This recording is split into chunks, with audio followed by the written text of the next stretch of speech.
Chers amis, bonjour. Nous nous retrouvons pour Vitamine B, l'émission B comme Bible. Nous allons ensemble voir quelques versets de la Bible avec mon ami Gabriel Alonso. Bonjour Gabriel. Bonjour Sylvain. Donc on va lire un texte ensemble et ensuite tu vas nous en parler. OK. Ce texte est tiré de l'Exode, chapitre 23, versets 27 à 30. « J'enverrai ma terreur devant toi, je mettrai en déroute tous les peuples chez lesquels tu arriveras et je mettrai tous tes ennemis en fuite devant toi. J'enverrai les frelons devant toi et ils chasseront loin de toi les Éviens, les Cananéens et les Hittites. Je ne les chasserai pas en une seule année, loin de toi, sinon le pays deviendrait un désert et les bêtes des champs se multiplieraient à ton déprimant. C'est peu à peu que je les chasserai loin de toi, jusqu'à ce que tu aies suffisamment augmenté en nombre pour pouvoir hériter du pays. » Alors, c'est un texte qui est un peu sérieux, qui parle de guerre, qui parle de combat. Tu aimes ces choses-là, toi? Oui, mais ce qui est très important, c'est que malgré le fait que ce soit un texte qui est pris de l'Ancien Testament, je trouve que c'est vraiment un texte d'actualité, parce qu'il y a des principes fondamentaux qui sont en Dieu et qui ne changent pas, quoi. Et dans ce texte-là, il y a un principe qui me semble très important, c'est le verset que tu as dit. Donc, c'est dans le contexte de la promesse que Dieu fait à Moïse, lorsque Moïse part en conquête vers la terre promise, et donc il parle de toutes ces tribus, de tous ces habitants qui sont les ennemis, qui vont devenir les ennemis, et il dit « Je les chasserai devant toi ». Donc ça, c'est la promesse de Dieu. Mais le verset qui est important et sur lequel j'aimerais m'attarder aujourd'hui, c'est lorsqu'il dit « pas en une seule année », parce que si je le fais en une seule fois, la terre va être désolée, le pays va être désolé, et les animaux sauvages vont se multiplier et vont attaquer. Et pour moi, c'est un principe qui est fondamental et qui, à mon sens, dont l'Église devrait être extrêmement attentive. C'est le fait qu'une terre qui est désolée, en fait, qui est laissée à l'abandon, devient la proie des ennemis. Donc aujourd'hui, le principe fondamental, c'est une société, on va faire le parallèle, une société qui est laissée à l'abandon, une société dont les principes chrétiens sont inexistants, une société qui n'est plus pénétrée par le chrétien, par le royaume de Dieu, au travers de l'Église, au travers du chrétien, devient une société dans laquelle toute forme d'idées et de pensées qui sont contre la Bible, en fait, viennent s'installer. Donc on ne parle plus d'ennemis physiques, d'ennemis réels qui nous attendent au coin des rues pour nous couper en morceaux. Absolument pas, on parle plutôt de principes, de pensées, d'une façon de vivre, la façon dont la société évolue. Et en tant que chrétien, notre mandat, c'est quand même d'être, comme Christ l'a dit, le sel et la lumière.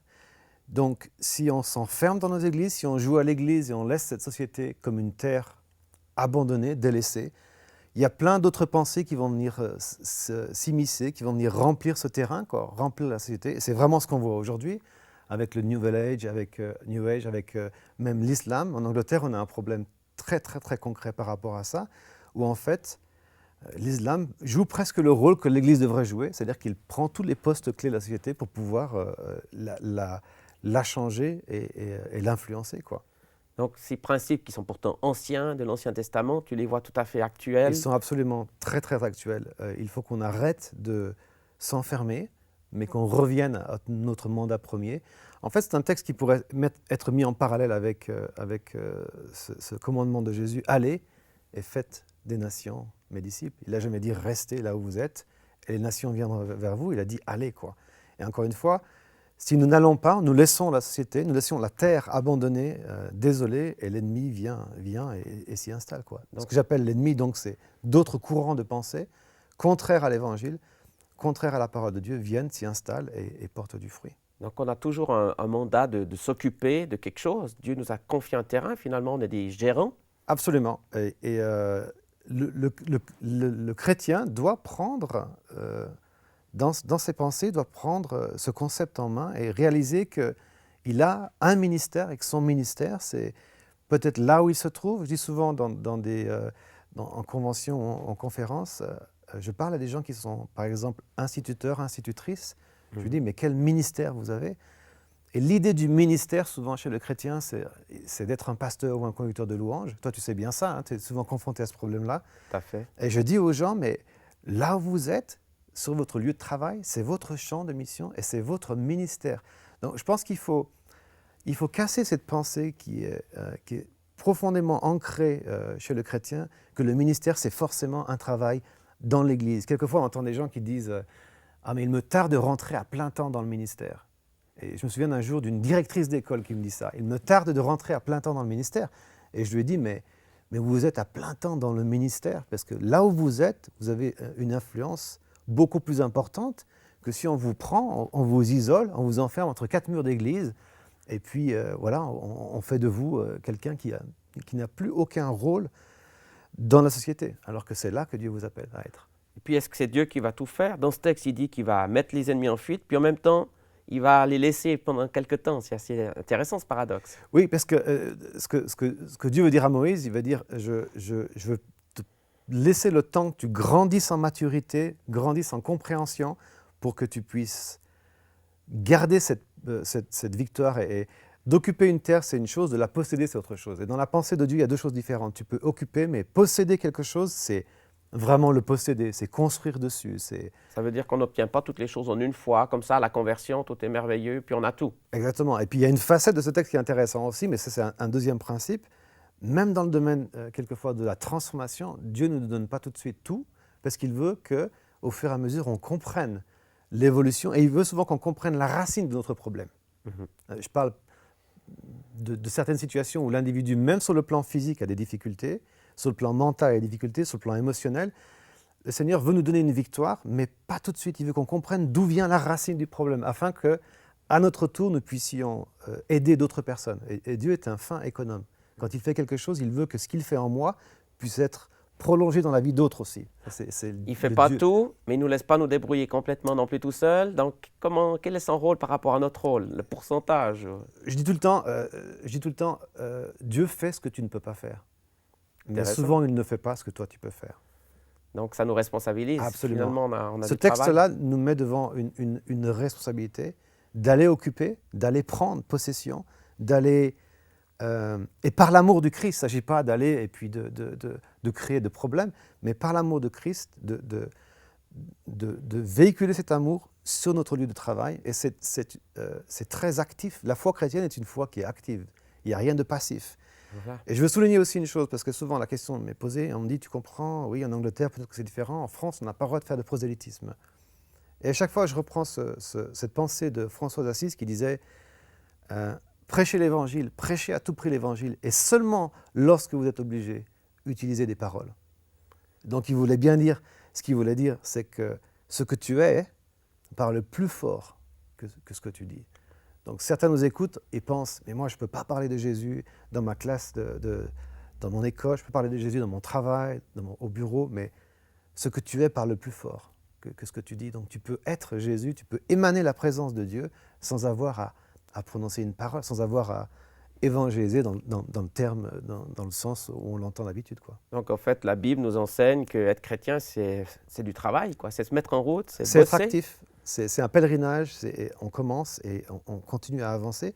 Ce matin, je parlais à tes étudiants et je leur disais que si le Seigneur nous avait touchés, changés, transformés, uniquement pour qu'on reste statique et pour qu'on survive dans un monde très hostile à la foi chrétienne, ça serait une perte de temps et une mauvaise économie de sa part, parce qu'il courrait le risque que nous nous contaminions, en fait. Je pense qu'à ce moment-là, il nous sauve, il nous lave et il nous reprend tout de suite. Oui, c'est ça. Parce qu'il nous reprend au moment où on est le plus propre, où on est le plus lavé, où on est le plus blanc, quoi. Voilà. La raison pour laquelle il nous laisse, il y a un texte très fort dans Jean 15 où Jésus parle à son Père, il dit « Je ne prie pas pour que tu les ôtes du monde, mais pour que tu les protèges du malin. » Et donc, il nous laisse parce qu'on a un travail particulier. Et il ne faut pas aller chercher midi à 14h. Souvent, les gens vont chercher très loin des choses qui sont très proches.